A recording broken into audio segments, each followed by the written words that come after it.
আসসালামু আলাইকুম। আশা করছি সকলেই ভালো আছেন। আলহামদুলিল্লাহ আমরাও ভালো আছি। আজকে চলে আসছি কোথায়, আপনারা দেখতেই পাচ্ছেন পিছনে কি হচ্ছে। এখানে হচ্ছে গ্রাম্য মেলা বা ভিলেজ ফেয়ার। একসময় এই গ্রাম্য মেলাটা ছিল বড় কোনো বট গাছ বা নদীর তীরে এমন এক জায়গায়, হয়তো প্রচুর মানুষের কোলাহল ছিল, এমন একটা জায়গায় বসতো। বাট কালের বিবর্তনে একটু ব্যতিক্রম, এখানে একটু ভিন্নভাবে এই গ্রাম্য মেলাটা বসেছে। আর সেটা নিয়েই, আর এই গ্রাম্য মেলার আন্তপান্ত নিয়েই আপনাদের সামনে চলে আসছি। বিস্তারিত আপনাদেরকে জানাবো এই গ্রাম্য মেলায় কি কি হয়, এবং আপনারা জেনে থাকবেন। তারপর আমি আপনাদেরকে নতুনভাবে আপনাদের সামনে চলে আসছি এর আন্তপান্ত জানানোর জন্য। তবে চলুন দেখি কি আছে। এটা হচ্ছে গাজীপুর সিটি কর্পোরেশনের 36 নং ওয়ার্ড। গ্রাম বাংলার সাংস্কৃতিক ঐতিহ্যের অন্যতম প্রধান উপকরণ মেলা। বিনোদনহীন নিরানন্দ একঘেয়ে গ্রাম্য জীবনে আনন্দের জোয়ার নিয়ে আসে মেলা। গ্রামবাসীর এই দিনটি প্রতীক্ষার প্রহর বলে, জাত ধর্ম বর্ণ একাকার হয়ে মুখরিত হয় মেলা প্রাঙ্গণ। মানুষের সাথে মানুষের, শিল্পের সাথে শিল্পের এক অপূর্ব মেলবন্ধন তৈরি হয়। মানুষের মেলা আর মেলা মানুষের এক সূত্রে বাঁধা পড়ে। মেলা শুরু ঠিক কবে থেকে সে সম্পর্কে কোনো লিপিবদ্ধ ইতিহাস নেই, অর্থাৎ মেলার জন্ম কথা সম্পর্কে সঠিক ধারণা দেওয়া সম্ভব নয়। তবে এক কথায় বলা যায়, যখন থেকে ব্যবসা বাণিজ্য শুরু তখন থেকেই মেলার শুরু।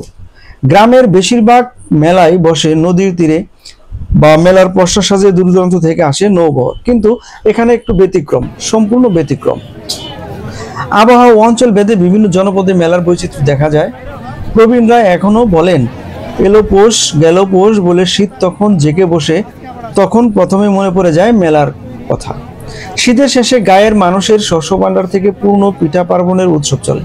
এ সময় তাদের অখণ্ড অবসর, এই অবসরে আনন্দের স্পর্শ জায়গা হচ্ছে মেলা। বাংলা বছরের শেষে চৈত্র সংক্রান্তির মেলার মধ্য দিয়ে পুরনো বছরকে বিদায় আর বৈশাখী মেলার নববর্ষকে স্বাগত জানানো হয়। বাট এই মেলাটা হয় সারা বছর হয়ে থাকে, এটা কোনো বৈশাখী মেলা নয়। এছাড়া মহরমের সময়ও মেলা বসে। হিন্দু সম্প্রদায়ের বিভিন্ন ধর্মীয় উৎসবকে কেন্দ্র করে বসে মেলা। আবহমান কাল থেকে ধর্মীয় ও লৌকিক উপলক্ষে কেন্দ্র করে অনুষ্ঠিত হয়ে আসছে মেলা। রবীন্দ্র পরিবারের ছিল মেলার চল। মহর্ষি দেবেন্দ্রনাথ ঠাকুর তার দীক্ষা উপলক্ষে বাংলা 1250 সনের 7ই পৌষ একটি মেলার আয়োজন করেছিল। পরবর্তীকালে রবীন্দ্রনাথের তত্ত্বাবধানে শান্তিনিকেতনে মেলার অনুষ্ঠিত হতে থাকে। মেলার উদ্বোধনী দিনে তিনি ভাষণ দিতেন। এমনও এক মেলায় উদ্বোধনী ভাষণে তিনি বলেছিলেন, এই মেলার উৎসবে পল্লী আপনার সমস্ত সংকীর্ণতা বিস্তৃত হয়। হৃদয় খুলে দান করবার এবং গ্রহণ করবার এই মেলাই হলো প্রধান উৎস এবং উপলক্ষ। বাংলার প্রাচীন ইতিহাসে মেলার অস্তিত্ব খুঁজে পাওয়া যায়। মুঘল আমলের নানা উপলক্ষে কেন্দ্র করে প্রায়ই গ্রাম্য মেলা বসত। মেলা এলেই গ্রামে পড়ে যেত রব। গ্রাম বাংলার আসল রূপ যেন তখনই ফুটে ওঠে। মানুষের মন তখন আনন্দমুখর। এরও আগে মেলা রাজআঙিনাতেই সীমাবদ্ধ ছিল। খ্রিস্টপূর্ব 46 সালে জুলিয়াস সিজার একটি মেলার আয়োজন করেছিলেন, যেখানে সাধারণ জনগণের প্রবেশাধিকার ছিল না। ইরানের ঐতিহ্যবাহী উৎসব নববর্ষ উপলক্ষে এক ধরনের মেলার প্রচলন ছিল। কালের আবর্তে মেলা সাধারণ জনগণের আওতায় চলে আসে। যাই হোক, এই মেলাতে আপনারা যা যা দেখতে পাচ্ছেন অনেক আমি আর কোনো মেলার ইতিহাস নিয়ে কিছু বলতে চাচ্ছি না। এখন এখানে যা যা পাওয়া যাচ্ছে এই মেলাগুলোতে আপনারা দেখতে পাচ্ছেন, এখানে মোটামুটি কসমেটিক্স আইটেম থেকে শুরু করে খেলনা এবং খাবার দাবার প্রচুর পাওয়া যায় এবং মানুষের সমাগম। তো এই যে ভাইটিকে দেখতে পাচ্ছেন, উনি হচ্ছে এই মেলার আয়োজক। আমি তার সাথে কথা বললাম। তো আমি আন্তরিকভাবে দুঃখিত যে আমাদের একটু টেকনিক্যাল সমস্যার কারণে আমরা ভয়েসটা ক্লিয়ার পাইনি, যে কারণে আর ভয়েসটা আমি পরবর্তীতে দিতে বাধ্য হয়েছি। এই ভাইটার ভয়েসটা আমি দিতে পারিনি, আন্তরিকভাবে দুঃখিত। উনি হচ্ছে এই মেলার আয়োজক। উনি প্রত্যেকটা গাজীপুরের বিভিন্ন জায়গায় যে মেলাগুলো বসে থাকে সেই মেলাগুলোর মূল আয়োজক হচ্ছে উনি, এবং টোটাল তার টিম নিয়ে সেখানে চলে যান। এবং এই আমরা যে মেলাতে যে এত খেলনা দেখি, বাচ্চাদের খেলনা থেকে শুরু করে বিভিন্ন ধরনের খাবার দাবার যত কিছু থাকে সবকিছু এই ভাইটি আয়োজন করে থাকেন। তো যাই হোক, এই হচ্ছে আমি ভাইয়ের কাছ থেকে জানতে চাইলাম যে আপনি কখন কিভাবে এই মেলাগুলো আয়োজন করে থাকেন। তো ভাই আমাকে বিস্তারিত জানালো যে কিভাবে। তো যাই হোক, দেখতেই পাচ্ছেন এই হচ্ছে মেলার আন্তঃপান্ত।